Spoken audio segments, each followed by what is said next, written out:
My guest today is a restaurateur, an entrepreneur, a mother, and an author. Let's go find out how she does it all.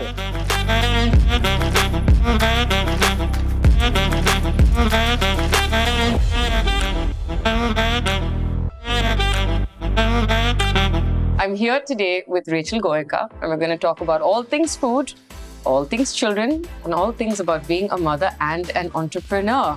How are you today? I'm good. How are you? I am fabulous. Thank you very much. So, I want to dive in on the deep end. Okay.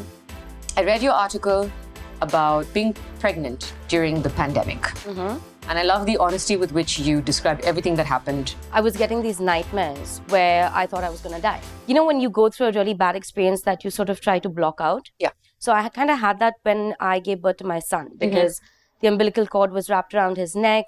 He was coming down. He wasn't breathing as soon as he was born. So that sort of was a memory that I kind of blocked out. Yeah. And then when I found out I was pregnant with Amalia, that came back to me. And that just kept coming back to me thinking, already there's so much of stuff going wrong with the entire world around us. Yeah.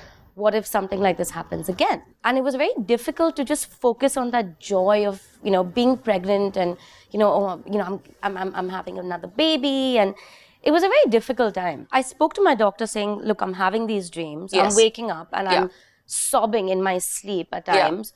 And then he said, look, I think you need to speak to a therapist. You know, we're here to talk about sort of being aware enough to know that there's something not right with your mental health. So you, I think, and many women and men out there, I feel it's something to be said for knowing that, no, something's not right. And then taking that extra step to say, I need therapy. Tell me about that. So for me, it was always about, they say whatever you feel, your baby sort of picks up on those vibes as well. Yeah. And that was more important for me to make sure that, I'm not sort of traumatizing this child that I'm carrying just because of all these negative thoughts that I'm having that were beyond my control at that point of time.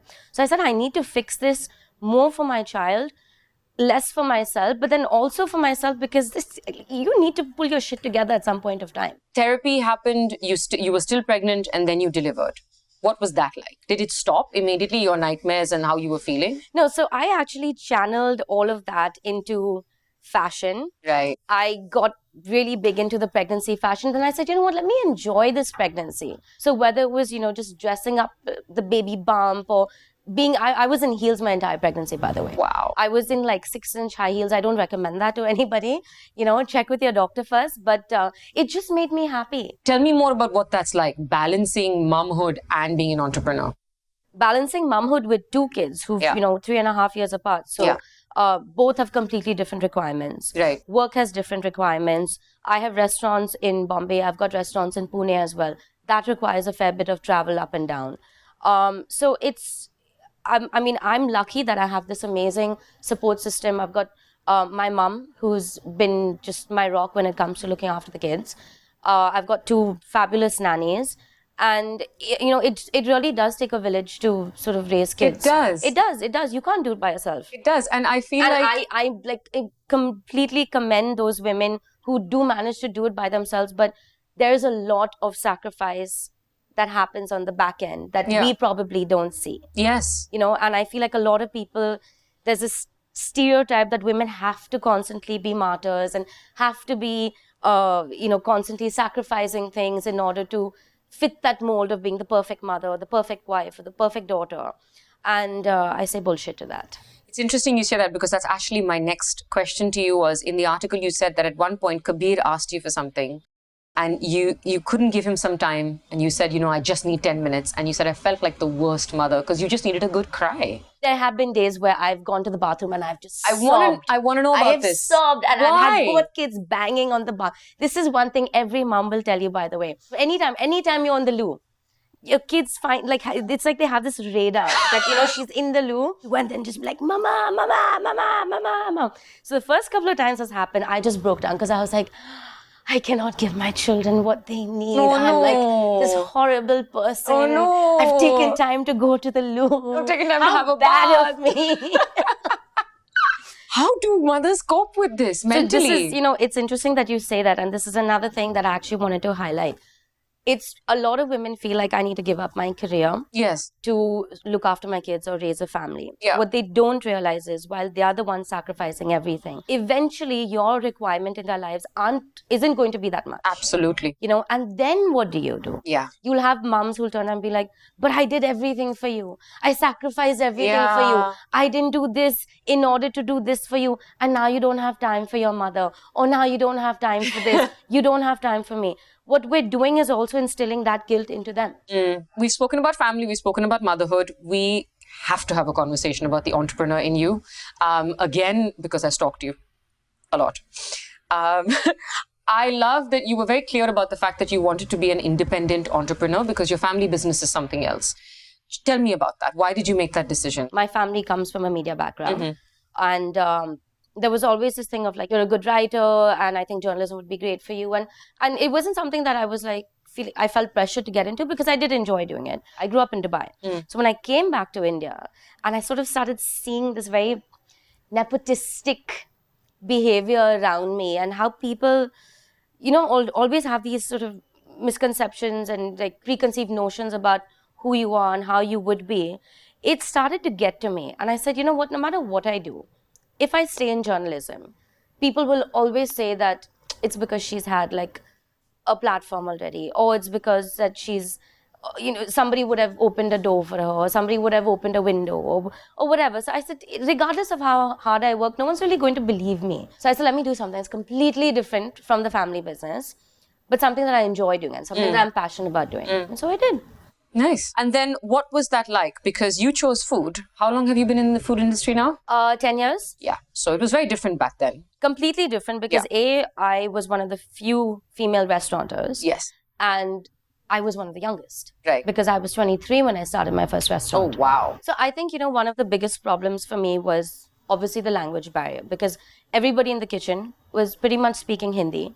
And I'm sure I came across as comical because my Hindi was funny and like they probably wanted to laugh. And there's this young kid, a woman, sort of telling them what to do in the kitchen, how to go about their job. So what really helped me was I started getting into the kitchen with the team. It earned the respect of everybody around me. Yeah. And I felt that it was very important for them to just not see that she's just a young kid who started her own restaurant because obviously, the family helped me out. Yeah. But also she's somebody who gets her hands dirty. She gets into the kitchen. She is a team player. Yeah.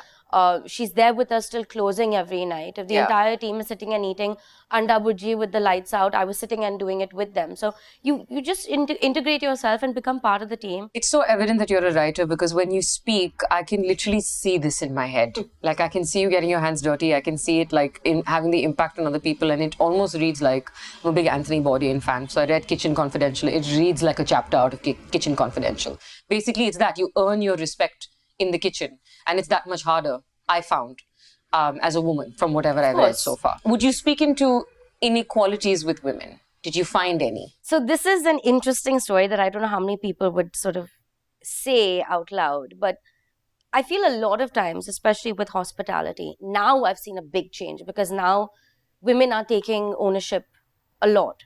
But back then, the sort of, I think, roles also limited to women in hospitality were like a hostess or somebody or a receptionist. PR.